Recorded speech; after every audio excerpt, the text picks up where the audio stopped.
Elon Musk gets interviewed again about hydrogen. I'll go through the article and give you my thoughts on his viewpoint. All of this on today's Hydrogen Podcast. So the big questions in the energy industry today are, how is hydrogen the primary driving force behind the evolution of energy? Where is capital being deployed for hydrogen projects globally? And where are the best investment opportunities for early adopters who recognize the importance of hydrogen? I will address the critical issues and give you the information you need to deploy capital. Those are the questions that will unlock the potential of hydrogen, and this podcast will give you the answers.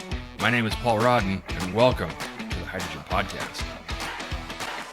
So today, I would like to start off the show with something unique, and that is an article from CNBC discussing Elon Musk's thoughts on hydrogen. In the article, Anmar Frangul writes, "The most dumb thing, quote unquote, Elon Musk dismisses hydrogen as a tool for energy storage." Now, I'm going to go through the article and give my thoughts on what he has to say. Tesla CEO Elon Musk has reiterated his skepticism about hydrogen's role in the planned shift to a more sustainable future, describing it as the most dumb thing I could possibly imagine for energy storage. During an interview at the Financial Times Future of the Car Summit on Tuesday, Musk was asked if he thought hydrogen had a role to play in accelerating the transition away from hydrocarbons. "No," he said, "I really can't emphasize this enough. The number of times I've been asked about hydrogen, it might be, well, it's well over 100 times, maybe 200, he said. It's important to understand that if you want a means of energy storage, hydrogen is a bad choice."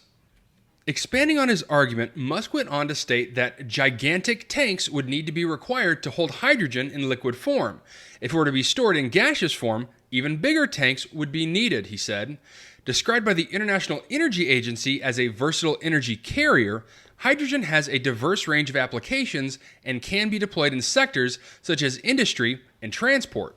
In 2019, the IEA said hydrogen was, quote, "one of the leading options for storing energy from renewables and looks promising to be a low-cost option for storing electricity over days, weeks, or months." The Paris-based organization added that both hydrogen and hydrogen-based fuels were able to transport energy from renewables over long distances from regions with abundant solar and wind resources, such as Australia or Latin America, to energy-hungry cities thousands of kilometers away.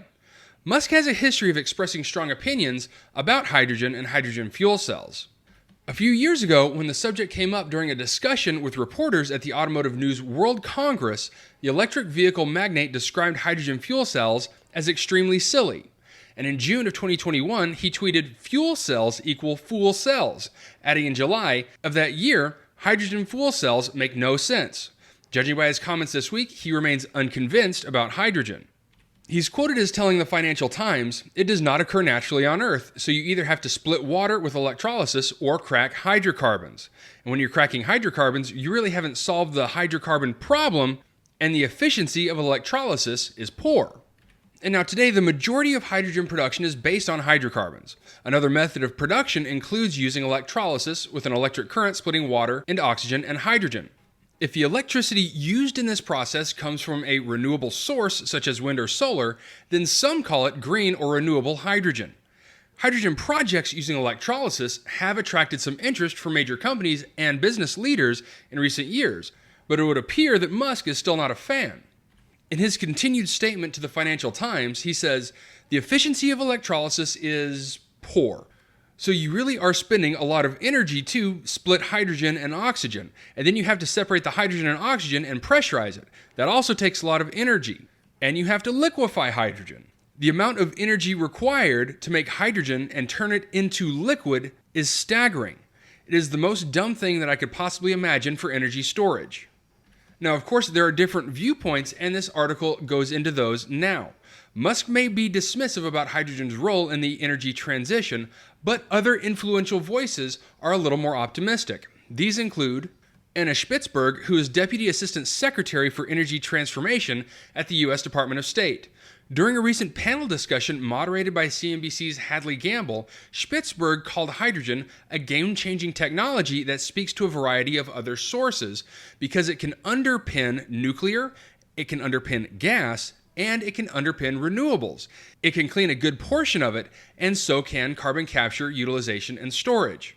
Elsewhere, February saw Michel Delavigna, Goldman Sachs Commodity Equity Business Unit Leader for the Europe, Middle East, and Asia region, and highlight the important role he felt it would have going forward.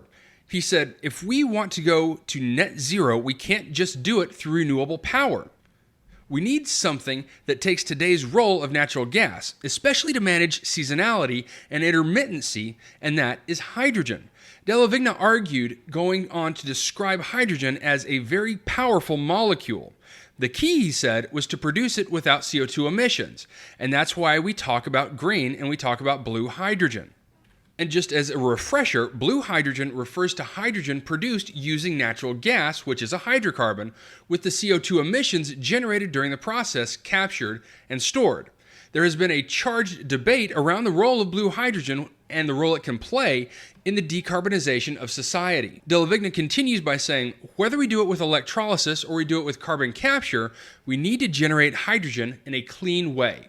And once we have it, I think we have a solution that could become, one day, at least 15% of the global energy markets, which means it will be over $1 trillion market per year. Okay, so now let's take a step back from this article and really think about what has been said.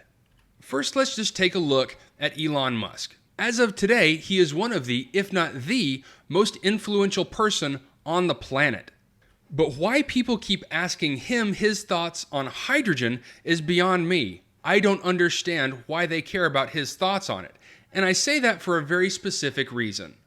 Elon Musk really started getting noticed and really started making a big fortune by starting a battery company, and has sunk billions of dollars into building out that technology. And if you don't believe that Tesla is a battery company, you need to think again.